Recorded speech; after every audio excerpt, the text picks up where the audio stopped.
Welcome, everyone. This is Rachel Rose Little Crow, and this evening I have the honor and the pleasure of spending time with Schamet Horsfield, who is a beautiful and sacred embodiment of the priestess and the goddess. About 2 years ago, Schamet had the vision of the Awaken the Goddess Within Summit.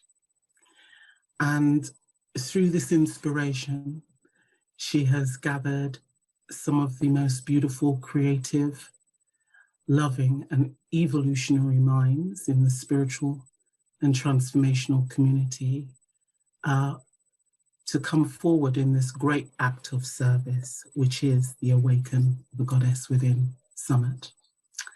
I've had the pleasure of spending quite a bit of time with Schamet, and I can tell you that her greatest fulfillment and deepest pleasure is to support others in connecting to and finding their soul path and destiny. And she gives this loving service to the world. So on behalf of all the contributors to the Awaken the Goddess Within Summit, Schamet, we would like to thank you for gathering us and to welcome you into your time of sharing. Welcome, Schamet. Oh, thank you. Thank you, Rose. Thank you for that introduction. And thank you for being part of this summit. Such a pleasure. Such a pleasure.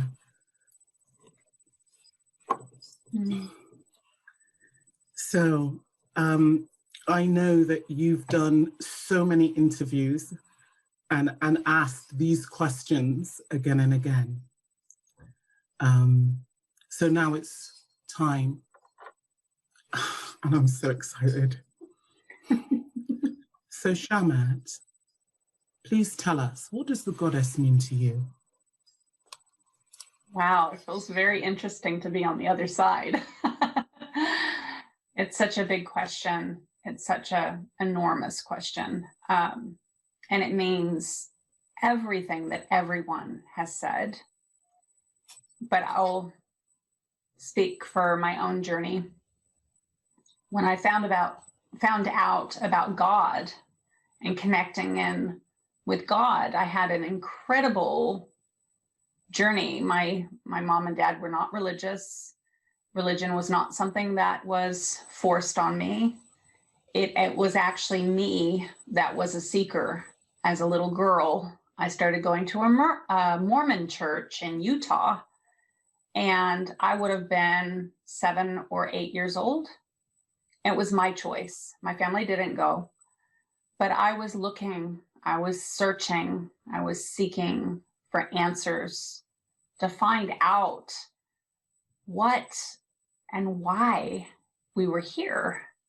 And I knew when I was a little girl that I was here for a reason. I knew that I had come here to planet Earth to create change. I knew this, at such a young age. And so, I explored lots of different religions, Mormon, Pentecostal, Baptist. I spoke in tongues. I went to Sunday school. I even at one point at 15 years old dressed up like a clown and taught Sunday school to all the kids that had come from, dysfunctional families that were having a hard time. We have a school bus and go and pick up all the kids and take them to the church and teach them about love. And I loved it. I loved it so much. I was that 15-year-old that was in silent reading class, reading my Bible and going to church 3 times a week because I wanted to. And I really loved the community aspect. I loved making a difference. We would go and sing in a choir called Something Higher to all the inmates that were in jail. And I loved being able to connect in with people's hearts and bring out the love, bring out the best in people. And so that was I know that's not answering the goddess question, but I found the goddess through my connection to finding God, to that activation of something higher, something beyond what I could understand. And, with church and with God, this is where it didn't make sense to me. The church told me I couldn't go to concerts. The church told me I couldn't have my nose pierced. There were certain things that then I thought, well, that doesn't make sense. They told me that crystals were bad and evil. And I thought, what? Hang on, crystals are in the earth. Like they're part of the earth. So how? I don't understand why that is wrong. And so I started to question the church. And, I remember asking the priest, why is it bad for me to have my nose pierced? All the women in India have their nose pierced. I don't understand that. That doesn't make sense to me. And I left the church because there were no answers to my questions. And that was when I found the goddess.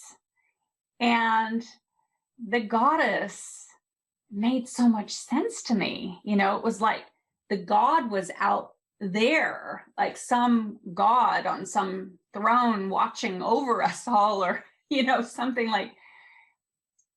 And then the goddess was like the connection to the earth and the connection to myself and the connection of love and nurturing.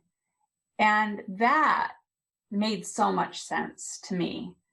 And so I instantly knew, like, I am a goddess because I am part of the earth and the earth is part of me, and that I'm connected to the universe and the cosmos and to each and every human being. And to me, the goddess is love. The goddess is connection. The goddess, to me, is accessible.